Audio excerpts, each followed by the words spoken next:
جی شکریہ۔ دیکھیے بات یہ ہے کہ آپ نے ڈیفنس کوآپریشن کی بات کی ہے، ہمارے دفاعی تعلقات کی چین کے ساتھ، لیکن اس سے پہلے کہ میں اس کے اوپر کوئی کمنٹ کروں، ایک بات میں یہ کہنا چاہتا ہوں کہ پچھلے 75 سال میں چونکہ ہم سالگرہ منا رہے ہیں اپنی سفارتی تعلقات کی اس سال، تو اس 75 سال کا اگر آپ جائزہ لیں تاریخی طور پر، تو ہمارے تعلقات جو ہیں وہ بہت آگے کی طرف گئے ہیں۔ اور یہ پہلے تو شروع میں یہ تھا کہ ذرا یہ سیکیورٹی اورینٹڈ ریلیشن شپ تھی، کیونکہ کولڈ وار کا زمانہ تھا، ہمارے انڈیا کے ساتھ جو سیکیورٹی پہ جو تحفظات ہیں اس کی وجہ سے ہم جو تھے وہ ویسٹرن الائنس کا حصہ بھی تھے، اس کے بعد ہم سیٹوں سے اور سینٹوں سے نکل گئے۔ تو اس زمانے میں چونکہ انڈیا آف کورس جب سے پاکستان آزاد ہوا ہے، انڈیا کی طرف سے ہمیں جو ہے وہ سیکیورٹی کے خدشات لاحق رہتے ہیں، اور اس کی تو یعنی کہ ڈیمانسٹریشن بھی بہت دفعہ ہو چکی ہے۔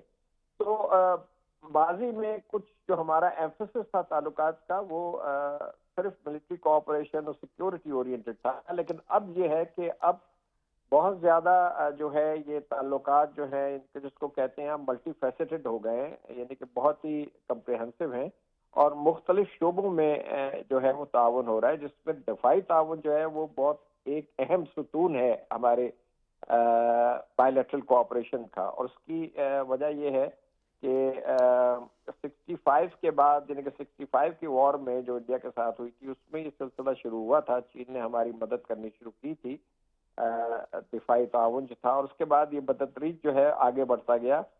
اور سپری کی ایک رپورٹ تھی جو کہ انڈیپینڈنٹ تھنک ٹینک ہے، جو اسٹریٹجک ایشوز اور ملٹری ایشوز کو فوکس کرتا ہے، جی 1-2 سال پہلے، جس میں اس نے کہا تھا کہ چین جو ہے پاکستان کو تقریباً شاید 80% کے قریب جو ہے وہ، یعنی کہ جو ہماری ڈیفنس کی ریکوائرمنٹس ہے وہ پوری کرتا ہے۔ تو اس سے آپ اندازہ لگا لیں کہ ہمیں دیکھیے ہم ان کے ساتھ جو ہے کو پروڈکشن کر رہے ہیں جے ایف تھنڈر کی، ٹھیک ہے، اس کے بعد ہم آبدوزیں بنا رہے ہیں، پاکستان جو ہے 8 آبدوزیں جو ہے وہ ہم نے لی ہیں، چین سے کانٹریکٹ ہوا ہے۔ اس کے بالکل علاوہ ہمارا ٹینکس کا کانٹریکٹ، تو یہ مختلف چیزوں میں ہمارا تعاون جو ہے وہ چل رہا ہے چین کے ساتھ، اور یہ بہت اہم ہے۔ اب آپ نے کہا کہ اسٹریٹجک اسٹیبلٹی جو ہے ساؤتھ ایشیا کی، اس میں اس کا کیا کردار ہے؟ تو میں یہ کہنا چاہوں گا کہ دیکھیے جس طریقے سے انڈیا جو ہے تاریخی طور پر روس کے اوپر ریلائے کرتا رہا ہے، اور ابھی بھی روس کا جو کنٹریبیوشن ہے انڈیا کی دفاعی طاقت میں، گو کہ پچھلے چند سالوں میں وہ کم ہوا ہے لیکن ابھی بھی خاصا ہے، لیکن اس وقت امریکہ کے ساتھ ان کا تعاون بڑا ہے دفاعی شعبے میں، اور اسرائیل کے ساتھ تعاون ہے، اور روس کے ساتھ ہے۔ اس کے علاوہ کچھ ویسٹرن کنٹریز ہیں جیسے فرانس وغیرہ، وہ بھی انڈیا کو اسلحہ دے رہے ہیں۔ اور انڈیا کی چونکہ اکانومی بڑی ہے تو ظاہری بات ہے ان کا بجٹ بھی بہت بڑا ہے، ان کا تو بجٹ جو ہے اس وقت دفاعی بجٹ جو ہے میرے خیال سے تقریباً $87 بلین کا ہے، جی ہاں compared to our defense budget which is about 10 or 11 billion dollars۔ تو انڈیا نے پورا، انڈیا چونکہ اس ریجن میں ایک ریجنل پولیس مین کے طور پر اپنا رول پلے کرنا چاہتا ہے، اور وہ جو اوور آل اسٹریٹجی ہے ویسٹ کی ٹو کنٹین چائنا، اس میں بھی اپنا رول پلے کرنا چاہتا ہے۔ اچھا مسعود خالد صاحب، کیونکہ میں ایئر کاموڈور صاحب کی طرف بھی بڑھوں گا، کچھ ٹیکنیکلٹیز ہیں میں اس پر بھی بات کرنا چاہوں گا، لیکن اس سے قبل یہ بتائیے گا سر، دفاعی تعلقات کو انٹیکٹ رکھنے کے لیے کچھ بنیادی امور کا خیال رکھنا چاہتا ہے، جس میں سب سے زیادہ جو ہے وہ وفاداری میٹر کرتی ہے، لائلٹی بہت زیادہ میٹر کرتی ہے۔ کون کون سے فیکٹرز اور کمپوننٹس ایسے ہیں جو کہ اس ڈیفنس پروڈکشن یا دفاعی تعلقات کو جہت دے سکتے ہیں، نئی جہت پر پہنچا سکتے ہیں، اور مزید اس میں وہ کیا کہتے ہیں اس کی نئی راہیں ہموار کر سکتے ہیں؟ یہ سوال مجھ سے آپ کر رہے ہیں جی یا جی جی مسعود خالد صاحب۔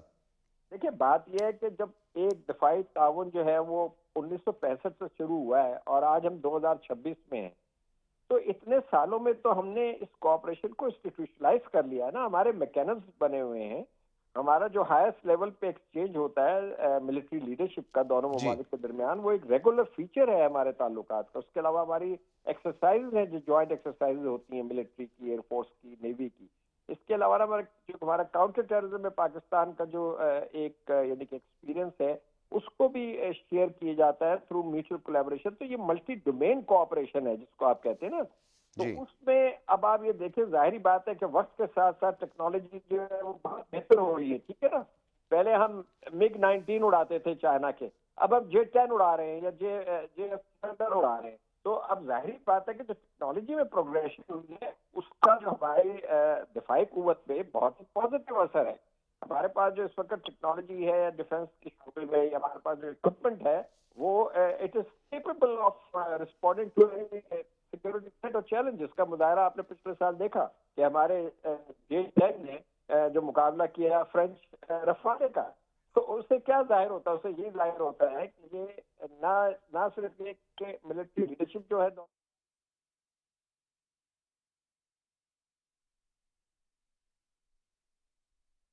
الله أكبر الله أكبر الله أكبر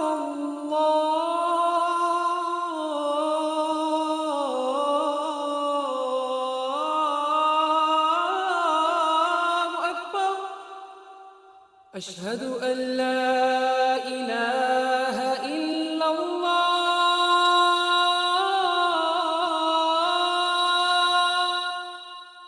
أشهد أن لا إله إلا الله أشهد أن محمد رسول الله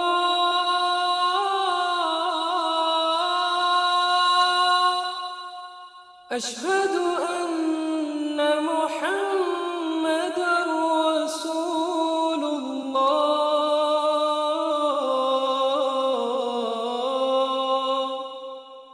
حي على الصلاة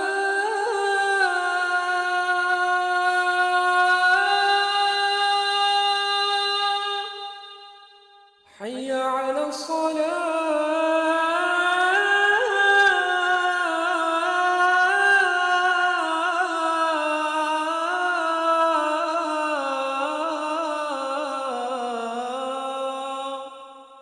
حي على الفلاح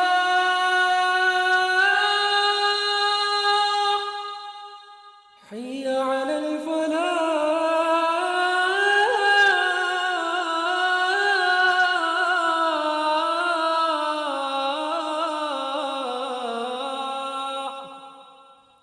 الله أكبر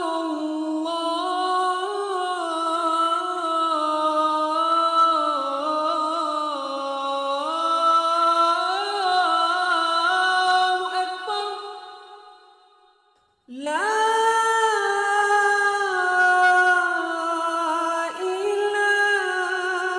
إله إلا الله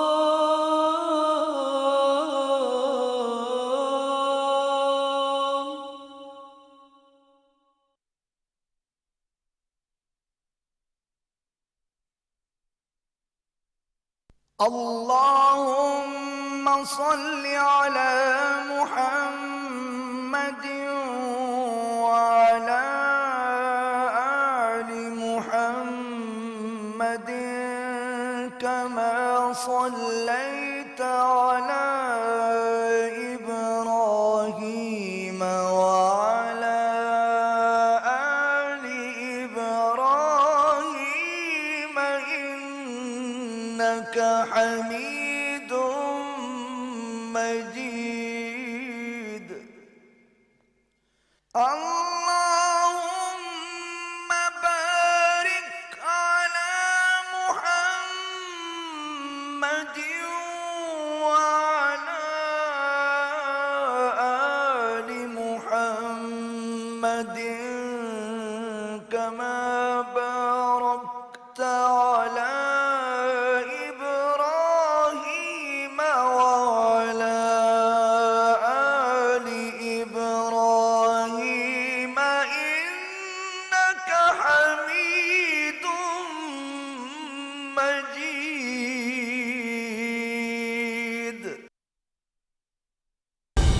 درست ہر وقت بر وقت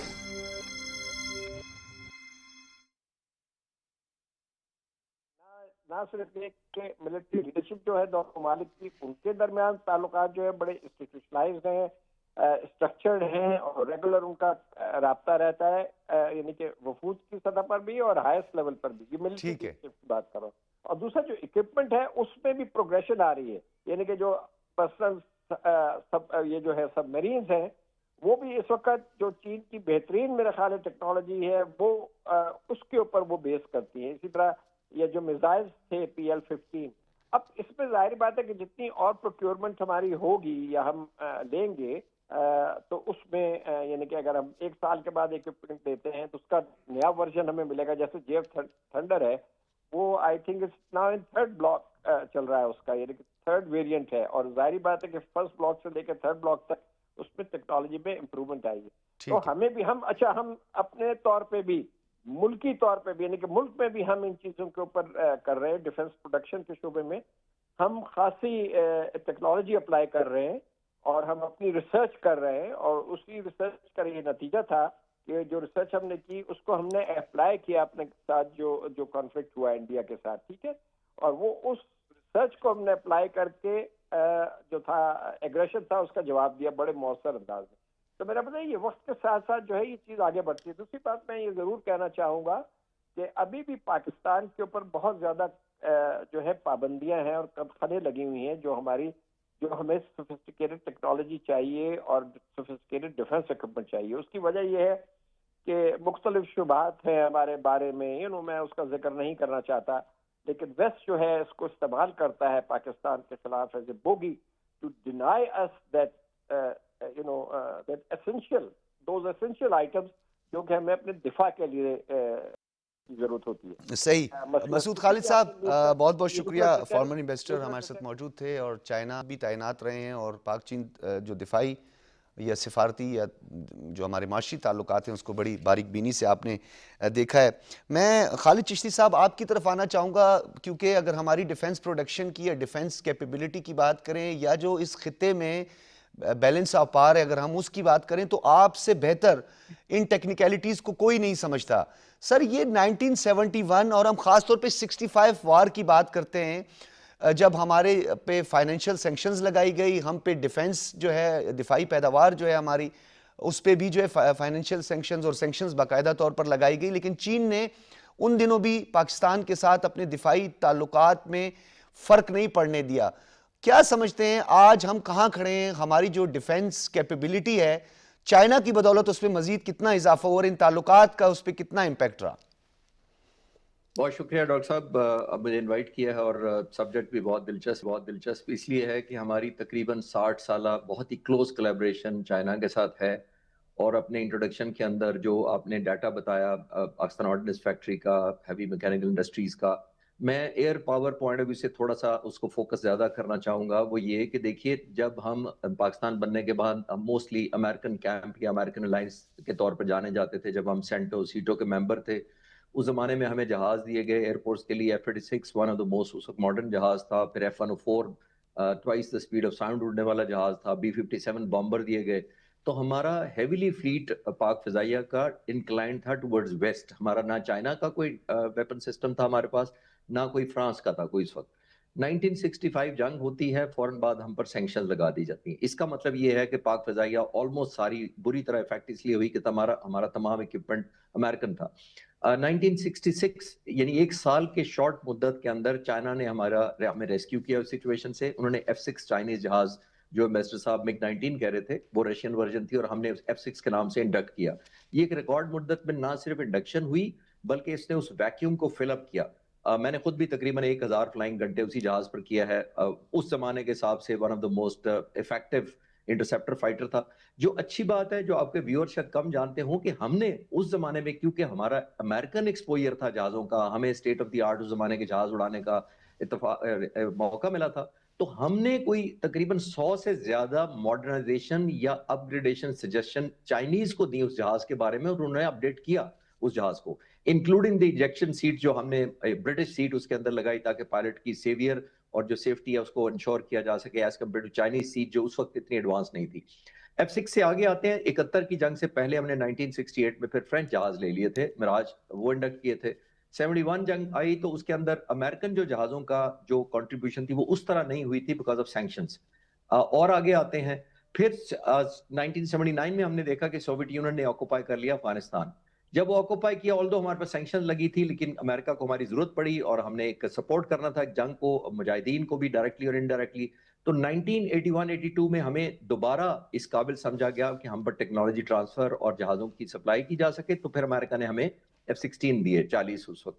اب ایک اور فاسٹ فارورڈ کرتے ہیں, جب تقریباً 9-10 سال گزر گئے 1989 میں جب سوویت یونین چلا گیا اور ڈس انٹیگریٹ ہو گیا, تو فوراً بعد ہمارے پریسلر امینڈمنٹ کے ذریعے کہ ہم پر شک کیا گیا کہ ہم نیوکلیر پروگرام چلا رہے ہیں, تو ہمیں دوبارہ سینکشنز کا سامنا کرنا پڑا جب ہم 40 F-16 لے چکے تھے اور تقریباً 25 یا 26 جہازوں کی پیمنٹ کر چکے تھے امریکہ کو. وہ پیمنٹ بھی روک لی گئی اور پارشلی اس کے بدلے میں ہمیں گندم آفر کی گئی تھی امریکہ سے کہ آپ یہ لے لیں, آپ کو جہاز نہیں مل سکتے, جن کی پیمنٹ ہو چکی تھی وہاں پر.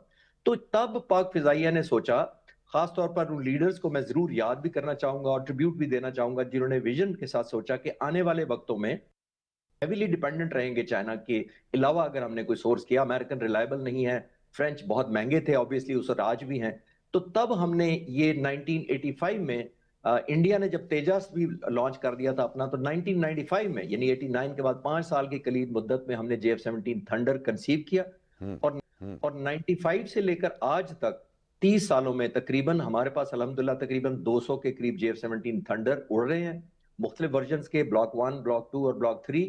اور آن ٹاپ آف دیٹ آخر میں کہنا چاہوں گا J-10C 2021 میں مارچ میں جب موجودہ پاک فضائی کے سربراہ نے عہدہ سنبھالا تو انہوں نے دیکھا کہ انڈیا رافیل لے چکا ہے جو کہ ٹیکنالوجیکلی بھی اور بیونڈ ویژول رینج میں ہم سے آگے نکل گیا. تو ہم نے پلگ کیا تو انہوں نے فار سائٹڈ نہ دکھاتے ہوئے ریکارڈ مدت کے 1 سال کے اندر ایئر کاموڈور صاحب, آپ نے جو J-10C کے حوالے سے بات کی تو پھر اس میں PL-15 کا جس طرح ہم نے استعمال کیا اور پوری دنیا میں پاکستان کا ڈنکا بجا, JF-17 تھنڈر کی گن گرج جو ہے وہ تو اس پر تو متعدد بار میں نے آپ سے اس حوالے سے بات بھی کی اور آپ بات بھی کرتے ہیں, لیکن میں اس کا ایک اور پہلو ہے اس پہ روشنی ڈالوں گا, پھر میں دوبارہ آپ کی طرف آؤں گا.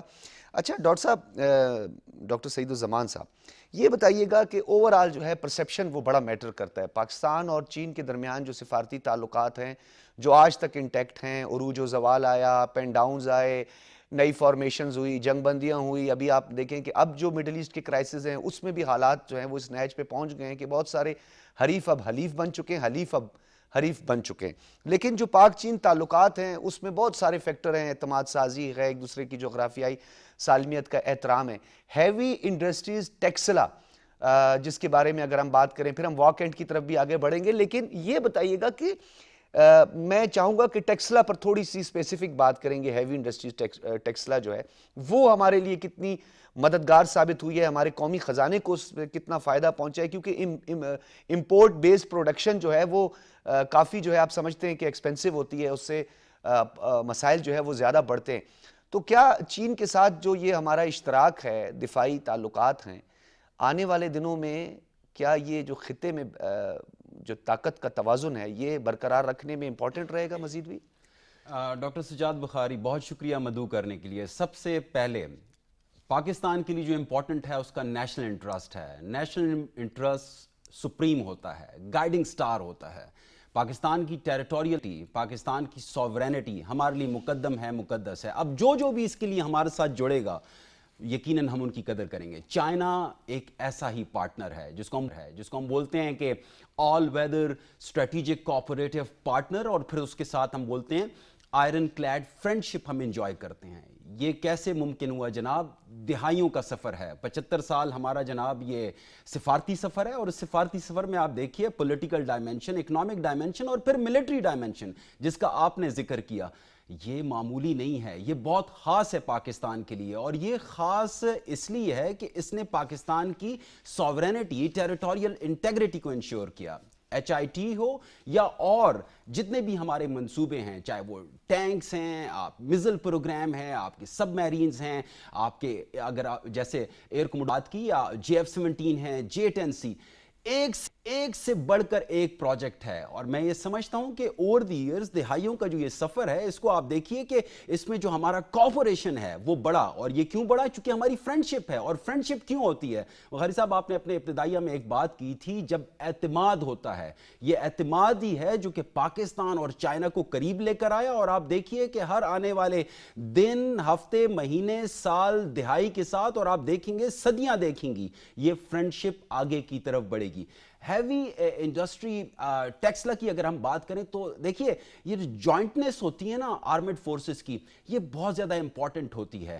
ایک طرف جہاں پہ آپ کو ایئر پاور کی ضرورت ہوتی ہے، دوسری طرف اگر آپ کو نیوی کی ضرورت ہوتی ہے، تو ساتھ میں جو یہ آرمی ہے، اور پھر جو پرٹیکولرلی جیسے آپ نے اپنے ابتدائیہ میں جو ہماری ٹینکس کی جو ٹیکنالوجی کا ذکر کیا، یقیناً یہ میکنائزیشن کے لیے بہت زیادہ امپورٹنٹ ہوتا ہے. اور پھر یہ جب یہ جڑتا ہے جناب انڈیجنائزیشن کے ساتھ کہ آپ خود ڈیولپ کرو گے، سو اس سے نہ صرف ایک پیداوار بڑھتی ہے، ڈیفنس کو یقیناً پروگریس اس میں ہوتی ہے، بلکہ آپ کی ایکسپورٹس بڑھتی ہیں. آپ دیکھیے کہ ایچ آئی ٹی اور اس سے جڑی جتنی بھی انڈسٹریز ہیں، اس کی وجہ سے ایک طرف پاکستان نے آر این ڈی کر کے وہ جو پروڈکٹس چائنا کے کارپوریشن سے تیار ہو رہی تھی اس میں بہتری لے کر آیا، اور دوسری طرف جو بہت امپورٹنٹ چیز ہے، ہماری ایکسپورٹس بڑھی. اینڈ ڈاکٹر بخاری صاحب، میں آپ کو بتانا چاہتا ہوں کہ یہ جو ایکسپورٹس آج آپ کو نظر آ رہی ہیں، یہ تو کچھ بھی نہیں ہے. ٹھیک ہے. آنے والے کچھ سالوں میں آپ دیکھیں گے it will reach to like billions of dollars, اور یقیناً وہ ٹائم ہوگا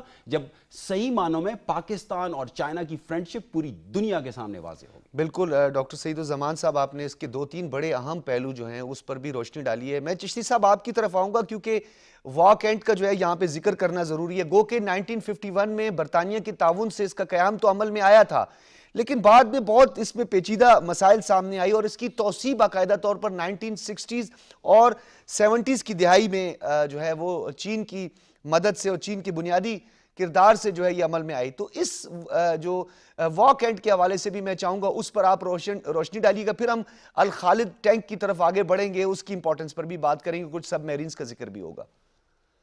ڈاکٹر صاحب دیکھیے، پہلے ہم یہ انڈرسٹینڈ ہمیں کرنا چاہیے، جب یہ ڈیفنس کولیبریشن ہوتی ہے تو یہ شارٹ ٹرم نہیں ہوتی.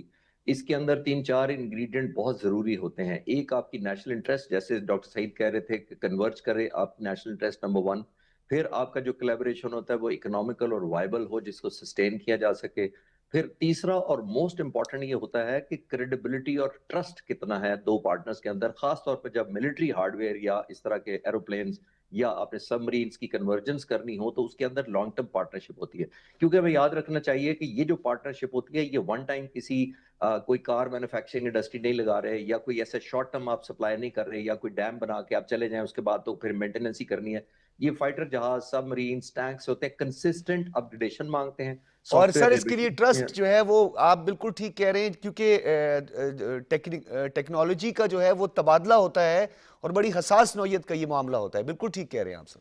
اور ڈاکٹر صاحب بخاری صاحب، ایک اور ذہن میں ہمیں رکھیے گا کہ دیکھیے، اگر ہم کسی کو آج JF-17 تھنڈر دیتے ہیں، میں اس سے پھر آپ کے سوال کی طرف آتا ہوں، تو صرف آپ جہاز نہیں دیتے کہ وہاں لینڈ کر گئے تو بس یہ ڈیل اوور ہو گئی. اس کا مطلب یہ ہے کہ آپ کا کرو، آپ کے ٹیکنیشینز ان کو ٹرین کریں گے. نمبر 2، آپ سپیئر پارٹ سپلائی کریں گے، اس کی مینٹیننس انشور کریں گے. اس کا مطلب، اور جہاز کی عام لائف 4 سے 5 دہائیاں ایوریج ہوتی ہے، جس کا مطلب یہ ہے کہ اب 4-5 دہائیوں تک آپ کا نہ صرف ڈیفنس بلکہ ڈپلومیٹک بلکہ ٹریڈ تمام کے تمام ٹائی ڈاؤن ہو جاتے ہیں اسی سے. اب آپ آتے ہیں آرڈیننس فیکٹری کی، آپ نے جو مثال دی ہے، تو آپ نے خود ہی کہا کہ 1951 میں ہم نے سیٹ اپ کی، لیکن اس کا اس طرح فالو اپ نہیں ہو سکا، کیونکہ یو کے اس زمانے میں ہماری اور امریکہ کے ساتھ، اور باقی وجوہات اس پر جانے کا بھی ٹائم نہیں ہوگا، ڈائیورجنٹ شروع ہونا ہو گئی، تو یو کے یا انگلینڈ بھی شائے ہوئے ہو گیا فرام کنٹریبیوٹنگ، تو چائنا کو آنا پڑا. جہازوں کی میں نے آپ کو پہلے عرض کر دیا ہے کہ ٹرسٹڈ جب تک بانڈ نہ ہو، یہ ٹیکنالوجی فوری طور پہ آبسلیٹ ہو جاتی ہے. اور پھر آپ کو یاد ہوگا انڈیا کو بھی کہنا پڑ گیا کہ رافیل کے ہمیں سورس کوڈ نہیں دیے گئے تھے. سورس کوڈ بیسیکلی کوئی ایسا نہیں تھا کہ اس کو جہاز سٹارٹ کرنا نہیں ان کو آتا تھا. سورس کوڈ کا مطلب یہ ہوتا ہے کہ اپ گریڈیشن آپ خود نہیں کر سکتے. اگر آپ نے کوئی میزائل خود بنا کے لگانے ہیں، انٹیگریشن کرنی ہے، وہ نہیں کر سکتے جب تک دینے والے ملک کا آپ پر اعتماد نہ ہو کہ آپ ٹیکنالوجی کو مس یوز، ایکسپلوئٹ یا فردر ایکسپورٹ کسی اور کو نہیں کریں گے. تو یہ چائنا کے ساتھ ہمارا آرڈیننس فیکٹری کا بھی یہی رہا ہے کہ starting from the bullet to the heavy mortars to the equipment, most modern machine guns and precision weapons اب جتنے آ گئے الحمدللہ. وہ پاکستان کے سائنٹسٹ کو، انجینئرز کو، لیڈرشپ کو تو سلیوٹ ہے ہی ہے، لیکن چائنا نے بہت زیادہ کولیبریٹ کیا ہے، اور جس کے اندر میں نے عرض کیا کہ ٹرسٹ جب ہوتا ہے تو پھر آپ ٹیکنالوجی ٹرانسفر میں، کوئی سورس کوڈ دینے میں، سافٹ ویئر اپڈیشن کرنے میں کوئی ہیزیٹیشن نہیں محسوس کرتے جی. تو وہ ایک میرا خیال ہے ایک مثال کے طور پہ آرڈیننس فیکٹری کو پیش کیا جا سکتا ہے کہ how do to countries converge and maintain کرتے ہیں آلموسٹ دہائیوں کے اوپر اسپریڈ آؤٹ آپ کا جو ریلیشن شپس کو میں عرض کر رہا ہوں. اچھا چشتی صاحب یہ بتائیے گا کہ الخالد ٹینک جیسے پیچیدہ جو پروجیکٹس تھے، دونوں ممالک کے ملٹری انجینئرز نے دہائیوں تک ایک ساتھ مل کے کام کیا، تو یہ تو اسی بات کو آپ کی انڈورس کر رہا ہے کہ یہ جو کوئی ایک ایئر کرافٹ ہو یا کوئی ایک ٹینک ہو یا جب اس کی مینوفیکچرنگ ہوتی ہے تو اس کی تمام اپ گریڈیشن کا مواد، انجینئرز جو ہے اس کا تبادلہ، اور پھر اس کے بعد دہائیوں تک یہ تعلقات جو ہے پھر مزید تعلقات بھی ہے اس کے ساتھ جڑتے رہتے ہیں، چاہے وہ معاشی ہوں، سفارتی تعلقات ہوں. تو الخالد ٹینک کی بات بہت زیادہ کی جاتی ہے اس وقت. ہمارے دیکھنے والوں کو بھی میں چاہتا ہوں کہ ذرا آسان الفاظ میں اس کی امپورٹنس اور اس کی اہمیت پر ذرا روشنی ڈالیے گا کہ یہ کتنا ہمارے لیے جو ہے تصویراتی طور پر بھی بہت اہم ہے، اور ڈیفنس پروڈکشن میں اس کی مہارت جو ہے اس کے کس طرح لوہا منوایا پوری دنیا میں. ڈاکٹر صاحب یہ تقریباً اسی سے لنکڈ ہے جو ہمارے امریکہ سے تعلقات اس طرح کمفرٹ زون میں نہیں رہے 70s میں اور 80s میں. میں نے آپ کو جمپس کا ذکر کیا کہ ایریٹک رہے، اگر ہم ریلیونٹ ہیں امریکہ کے لیے تو ہم کنورج کر جاتے تھے، اور اگر ہم نہیں ریلیونٹ رہتے کسی وجہ سے تو ڈائیورٹ اوے کر جاتا تھا امریکہ. اور ٹینکس کا بھی یہی ہوا تھا. ہمارے پاس ٹریڈیشنلی جو ٹینکس تھے وہ آلموسٹ ورلڈ وار 2 کے زمانے کے امریکن ٹینکس تھے، شروع میں ہم نے وہ استعمال کیے. لیکن پھر جب سپیئر پارٹس کی باری آئی، اور ہمیں یہ یاد رکھنا چاہیے کہ ملٹری ہارڈ ویئر میں ان جنرل اور ایویشن اور فائٹر جہازوں میں اپڈیشن بہت فاسٹ ریٹ پر ہوتی ہے. اس کی وجہ یہ کہ سارا کمپیوٹر اسسٹڈ ہو گیا ہوا ہے آج کل، جو جتنی ٹیکنالوجی آگے، خاص طور پر فائٹر جہازوں میں. ایون جو ٹینکس آگے ہیں وہ اتنے آٹومیٹڈ ہیں، اتنی جو پریسیجن سے کیلکولیٹ کرتے ہیں، اینٹیسپیٹ کرتے ہیں، پروجیکٹائل کی کیلکولیشن ہے، وہ آلموسٹ کمپیوٹر یوز ہوتے ہیں آج کل.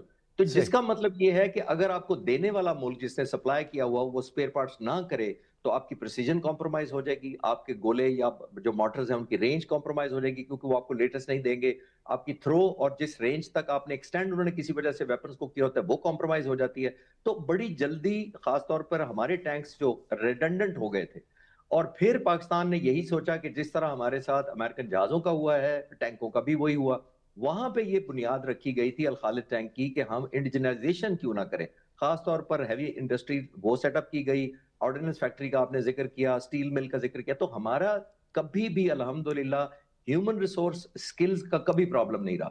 پرابلم رہا ہے تو ہمارا ٹرسٹ بانڈیج کا رہا ہے. پھر ہم نے سیلف سفیشنسی کی، اور یہ بالکل اسی طرح شروع کیا گیا جیسے JF-17 تھنڈر شروع کیا گیا تھا. الخالد ٹینک کو بھی ماڈرنائز کیا گیا، انڈیجنائزیشن کیا گیا. چائنا نے بہت ہماری مدد کی. تو چشتی صاحب T-59 T-69 اور T-85 ٹیکنالوجی کے حوالے سے بھی میں چاہوں گا ذرا ہمارے دیکھنے والوں کو اور سننے والوں کو اس حوالے سے آپ جو ہے وہ معلومات فراہم کریں. جی یہ جو ٹینکس آپ ذکر کریں ڈاکٹر صاحب، یہ بنیادی طور پر دیکھیے بڑے پلین وارفیئر کے بنائے گئے تھے، کیونکہ امریکہ خود تو انویڈ کرتا نہیں تھا جغرافیہ کی وجہ سے، فزیکلی ٹینکس نہیں کرتا تھا. تو جو بعد میں آنے والے وقتوں میں جو فرینچ ٹینکس آئے، جو یورپ نے بنائے، جو روس نے بنائے، چائنا نے جو بنائے، وہ basically terrain hugging, water ditching, obstacles کے لیے، پریسیجن کے لیے، رینج میکسیمم کرنے کے لیے، اور جیسے میں نے کہا کہ پریسائز اور انٹرسیپشن نہ کیے بغیر وہاں تک گولا پہنچ جانا، یہ بن گیا زیادہ.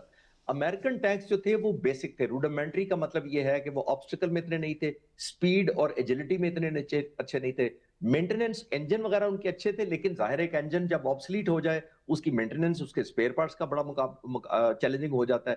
تو پاکستان کو یہ مسائل بڑے پیش آئے جس کے اندر ان کی نہ صرف مینٹیننس کمپرومائز ہو گئی، ان کے جو موٹرز فائر کیے جانے تھے ان کی رینج لمیٹڈ ہو گئی بیکاز نئے نئے ٹینکس آ گئے.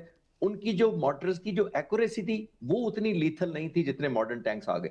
تو یہ ایک آٹومیٹکلی ویکیوم کریٹ ہوا تھا جس کی وجہ سے پاکستان نے محسوس کیا کہ ہم ایک تو اسپیئر پارٹ کی وجہ سے ڈیپینڈنٹ رہیں گے، ٹیکنالوجی پہ ڈیپینڈنٹ رہیں گے، اور سب سے زیادہ اپگریڈیشن جو جس طرح کا رینج ہمیں چاہیے موٹرز کا، جتنے ڈسٹنس پہ چاہیے جو ماڈرن ساری دنیا استعمال کر رہی تھی، تو وہ ایک ویکیوم نے ہمیں ریلائز کرایا کہ ہمیں اپنے ٹینک بنانے چاہیے. اس میں چائنا نے ہماری بہت مدد کی. بالکل ٹھیک ہے. خالد چشتی صاحب، آپ کی موجودگی کا ہمیں یہی فائدہ ہوتا ہے کہ آپ ان ٹیکنیکلٹیز کو، اس پروڈکشن کو سمجھتے ہیں، اور آپ اس کی بڑی باریک بینی سے جو ہے اس پہ آپ گفتگو کرتے ہیں. ڈاکٹر صاحب، اب بڑا ایک امپورٹنٹ چشتی صاحب نے نقطہ اٹھایا ہے، وہ ہے ٹرسٹ ڈیفیسٹ کا.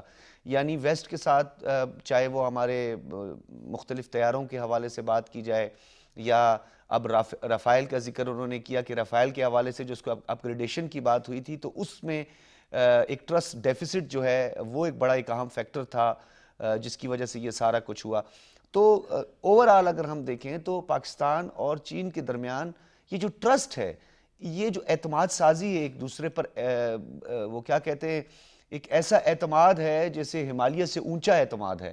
تو یہ دفاعی پیداوار میں آنے والے دنوں میں ہمارے لیے جس طریقے سے اوورآل جو ہے نیو فارمیشنز ہو رہی ہیں، نئی صف بندیاں ہو رہی ہیں، خطرات بڑھ رہے ہیں اور نئے الائز جو ہیں وہ سامنے آ رہے ہیں، تو اس کی اہمیت مزید بڑھتی جائے گی، آپ سمجھتے ہیں؟ اس میں کوئی شک نہیں ہے. اور دیکھیے وہ جو اعتماد سازی ہے نا، یہ جو ہم ٹرسٹ کی بات کرتے ہیں، یہ ایک دن میں حاصل نہیں ہوتا جناب، یہ دہائیوں کا سفر ہے. فار انسٹنس آپ دیکھیے کہ 1962 کی جو انڈو سائنو وار تھی جس میں انڈیا کو عبرتناک شکست ہوئی، اس سے پہلے چائنا اور انڈیا کے تعلقات بہت اچھے تھے اور پاکستان کا صرف ورکنگ ریلیشن شپ آپ کہہ سکتے ہیں. لیکن 1962 کی وار کے بعد پاکستان اور چائنا قریب آئے. 1963 میں ہمارا ایک ایگریمنٹ ہوا تاریخ ساز وہاں سے جناب ایک نئی شروعات ہوئی. 1964 میں ہمارا بائیلیٹرل ٹریڈ ایگریمنٹ ہوا اور پھر اس کے بعد آپ دیکھیے جیسے آپ نے فرمایا، ایئر کوموڈور چشتی صاحب نے فرمایا کہ HIT ہو واہ ہو، ایک سفر شروع ہوا جناب، ایئر پاور، نیوی، آرمی، ہر طرف. ناؤ اس کے بعد آپ 1970s اور 80s کو دیکھیں، یہ پاکستانی ہے کہ اس نے امریکہ اور چائنا کو قریب لایا. بالکل، رچرڈ نکسن کا وزٹ تھا اور یہ سارا. اچھا یہ تو ہم اس حوالے سے سفارتی تعلقات پر ڈاکٹر صاحب متعدد بات کریں. آج ہم دفاعی شعبے میں خود انحصاری پر جو ہے وہ بات کر رہے ہیں اور یہ ہمارا آج کا کانٹینٹ یا سبجیکٹ بھی ہے. تو چشتی صاحب نے ان ٹیکنیکلٹیز کا ذکر کیا اور میں تو بہت مشکور ہوں کہ انہوں نے بڑے آسان الفاظ میں ہمارے ویورز کو جو ہے وہ سمجھانے کی بھی کوشش کی. آنے والے دنوں میں مغرب جو ہے ویسٹ، کیونکہ ہمارے لیے پہلے بھی جس طریقے سے کیپٹلسٹ اور سوشلسٹ کا ایک بلاک تھا اور ہمارے لیے اس وقت بھی ہمارے لیے مشکل ایک مرحلہ تھا اور آج بھی ہم ایک مشکل مرحلے میں ہیں، لیکن اس کے باوجود چین کے ساتھ ہماری ایک اعتماد سازی اور ہمارا ایک لازوال جو دوستی کا رشتہ ہے، اس کو مزید نئی جہت تک لانے کے لیے، اس میں مزید جدت لانے کے لیے آپ کیا سمجھتے ہیں، کون سے ایسے کمپوننٹس ہیں جس پہ مزید کام کرنے کی ضرورت ہے؟ دیکھیے ڈاکٹر بخاری، ایمرجنگ ٹیکنالوجیز کا دور ہے، ملٹی ڈومین وارفیئر ہے، چاہے پلوامہ بالا کوٹ کرائسس ہو یا 4 days جو کانفلکٹ میں 2025 میں ہوا. پاکستان نے کیوں ایسا اور کیسے ممکن ہوا یہ بفٹنگ رسپانس دینا؟ جناب تھینکس ٹو چائنیز ٹیکنالوجی.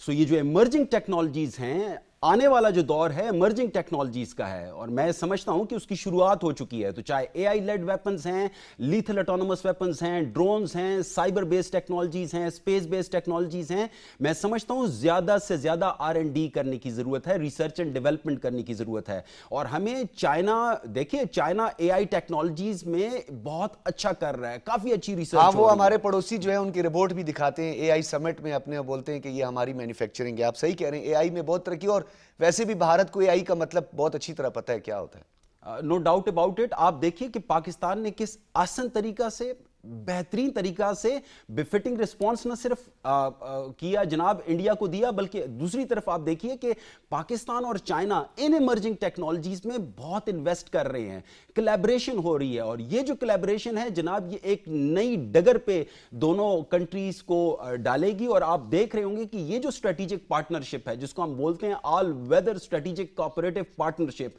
آپ دیکھیں گے کہ یہ نہ صرف ریجن کے لیے بلکہ پوری دنیا کے لیے، پوری دنیا پہ امپیکٹ اس کا آ رہا ہوگا. اور یہاں پہ ڈاکٹر بخاری صاحب ایک چیز بہت امپورٹنٹ ہے، نیو جیو پولیٹیکل ریالٹیز جو ہیں، آپ سسٹمک کمپٹیشن کو دیکھیں، آپ ساؤتھ ایشیا میں دیکھیں، وائبرنس ہے، مڈل ایسٹ میں دیکھیں. یہاں پہ ہمیں کوئی ایک ایسا دوست چاہیے جناب جس کے ساتھ ہم سالہ سال، دہائیوں تک، صدیوں تک چل سکیں. تو ہمارا ٹائم ٹیسٹڈ فرینڈ ہے جناب چائنا. جیسے بھی حالات ہوں، جو بھی سیاسی تبدیلیاں ہوں، جو بھی اکنامک سچویشن ہو، جو بھی ملٹری